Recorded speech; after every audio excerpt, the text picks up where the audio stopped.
there was this real push by the American government to get the citizenry to actually give them ideas for their weaponry. It was something that actually Thomas Edison came up with in the First World War.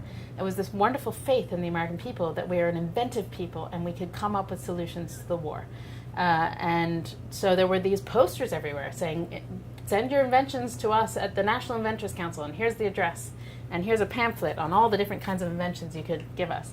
And so Hedy and George were these two wild child people in the film industry who shared a love of invention. And as soon as they met each other, they started talking about all these ideas that they could do together. You have to understand, George, like Hedy, had left school young, had no advanced education. And so the two of them were really using what they knew around in the world to come up with new ideas. Not anything they'd read in a textbook, but what they'd actually worked with. In Hedy's case, she knew these problems about the torpedoes and had come up with a solution in her mind, which was this idea of hopping frequencies so that they couldn't be jammed.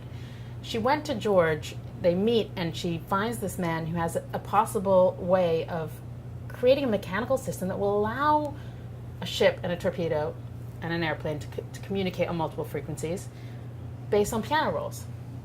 And the reason he based them on piano rolls is he was trying to create a new musical notation system for his students that was mechanical.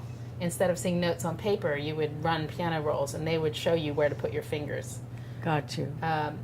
And the piano rolls in this case wouldn't actually activate the keys, they would just be bars that you would see and you would push the keys. But he had kind of created a digital system by coming up with that invention, and he understood that that digital system could be applied to her problem. And so what they were doing when they collaborated at first was trying to figure out the mechanics of making a ship actually change the radio frequencies mechanically as a torpedo was running through the water. So if we look at the 1940s, there was not much talk about spectrums and hopping. Yeah. Which is what they did, because you usually communicated over one spectrum and anybody could eavesdrop. Anyway, yeah, there was one radio frequencies traditionally that you would communicate on, and the Germans would be listening and periodically would jam it, and that was it. Now, the question of whether there was frequency hopping in the world before these two came up with it is a complicated one. Right. And what is really important to understand is in the world of invention, people almost never come up with something on their own, like a light bulb that nobody in the world has ever thought of before. What tends to happen, even with Marconi, even with Edison, even with our great heroes of invention, is that this percolates up in many different places at once, and that people have little parts of the idea all over the world. And this is true with frequency hopping too. There are other patents, there are other people who came up with ideas that maybe were not so complex, that maybe didn't have the same kind of applications, but they approach it.